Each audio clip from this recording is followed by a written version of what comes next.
They say your parents are your first gods, the ones who shape who you become. But what if your first act of greatness was plotting to kill your father? For centuries, history has celebrated Shaka Zulu as one of Africa's most fearsome warrior kings. But what if I told you that behind the legend of Shaka was another king, a patricidal exile, a ruthless strategist, a revolutionary who murdered his own brother to seize power? His name was Dingiswayo, and his story proves that sometimes the most transformational leaders emerge from the darkest beginnings. This is the story of the king who created a legend through blood and brilliance. How a failed assassin became a revolutionary ruler. How exile taught him European military secrets that would reshape African warfare. How he returned to murder his brother and seize a throne. And how his brutal genius laid the foundation for one of Africa's most legendary empires. Subscribe now, because you're about to meet the man behind the myth, the ruthless king, who understood that true power comes from breaking every rule. Before Shaka Zulu became a household name, before the British trembled at Zulu's spears, before Hollywood made movies about Zulu warriors, there was Dingiswayo. But Dingiswayo's path to greatness began with attempted murder. In the late 1700s, Southern Africa was a patchwork of competing Nguni chiefdoms. Traditional succession meant waiting for your father to die of natural causes. Sons who grew impatient, they usually ended up dead themselves. But young Godongwana, the man who would become Dingiswayo, wasn't willing to wait. He looked at the changing world around him and saw that the old ways wouldn't survive what was coming. European traders were appearing on the coast. Portuguese slavers prowled the Indian Ocean. Dutch settlers were expanding inland. The Nguni peoples needed revolutionary leadership, not traditional patience. So Godongwana made a choice that would define his entire life. If the old rules wouldn't produce the leadership his people needed, he would break those rules completely. But attempting to kill your own father in the 18th century Africa, that was a gamble that could cost you everything. Around 1790, Prince Godongwana and his brother Tana hatched a plot that would either make them kings or get them killed. Their target, their own father, Chief Job of the Mthethwa people.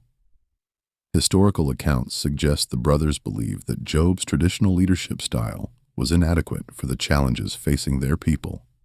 They saw neighboring chiefdoms remaining weak and divided, while external threats grew stronger. So they planned patricide. But assassination plots in royal courts rarely stay secret for long. Job discovered the conspiracy before it could be executed. The punishment was swift and brutal. Tana was caught and killed immediately. The price of treason against your own father.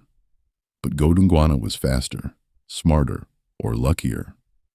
He escaped just ahead of his father's warriors, fleeing into exile among the Lubi people. Think about this. At roughly 30 years old, this prince had lost everything. His brother, his inheritance, his home, and his identity. He was now a kinslayer in exile, with a death sentence hanging over his head. But sometimes the greatest leaders are forged in the crucible of absolute loss. For several years, the prince lived as a refugee, learning from different peoples, studying new ways of warfare and leadership. But the most transformational part of his exile was yet to come, because in exile, Godongwana would encounter something that would change the future of African warfare forever. During his years among the Hlubi, Godongwana encountered something unprecedented, a European military expedition. Dr. Robert Cowan, a white trader and explorer, was traveling through the region with a small armed escort of Hottentot troops under Lieutenant Donovan. For the exiled prince, this was a revelation. Here were men with firearms, horses, and military tactics completely different from traditional Nguni warfare. Godongwana observed their formations, their weapons, their riding techniques. He saw how European military technology could revolutionize African combat. But then tragedy struck the expedition. Chief Fakethwayo of a local chiefdom murdered Dr. Cowan during a dispute. Here's where Godongwana's strategic mind revealed itself. Instead of fleeing the chaos, he saw opportunity. He acquired Cowan's horse and gun, the first African chief in the region to possess both European military technologies. More importantly, he had learned European military tactics through observation. He understood how firearms could be integrated with traditional Nguni fighting methods. He had seen how cavalry could be used for rapid deployment and intimidation. While other chiefs in the region remained focused on traditional methods, this exiled prince had acquired new military technology, though he was certainly not the first African leader to possess horses and firearms. When news reached him that his father Job had died of natural causes, Godongwana knew exactly what he had to do. He was going to return, not as the same prince who had fled in disgrace, but as something entirely new. But first, he would have to kill his own brother. In 1797, Godongwana returned to Mthethwalan transformed. He had a new name, Dingiswayo, the one who causes distress to enemies. He had new weapons, a European firearm, and a trained warhorse. He had new tactical knowledge, European military formations and strategies. Most importantly, he had new ambitions, not just to rule the Mthethwa, but to revolutionize them. But there was one problem. His brother Mwewe had assumed the chieftainship after Job's death. By traditional law and custom, Mwewe was the legitimate ruler. By traditional morality, a brother should respect another brother's rightful claim. But Dingiswayo had already shown he wasn't bound by traditional morality when he tried to kill his father. The confrontation was swift and decisive. Dingiswayo challenged Mwewe's authority, rallied supporters who were impressed by his European weapons and tactical knowledge, and seized power. Mwewe was killed in the process. Whether in battle or execution, the historical accounts make clear that Dingiswayo's return to power came through his brother's blood. Pause and consider this. Dingiswayo had now been involved in plots or actions that killed his brother Tana, targeted his father Job, and resulted in his brother Mwewe's death. This wasn't just political ambition. This was ruthless determination to reshape his people's destiny. But what happened next would justify, in his mind, every brutal step he had taken to reach power. Because Dingiswayo was about to prove that sometimes revolutionary change requires revolutionary methods. Once in power, Dingiswayo began implementing the most radical military and political reforms Southern Africa had ever seen. He revolutionized warfare through systematic innovations. First, he created permanent military regiments, the Amabutho system. Instead of seasonal warriors who fought only during specific conflicts, he built standing armies organized by age groups.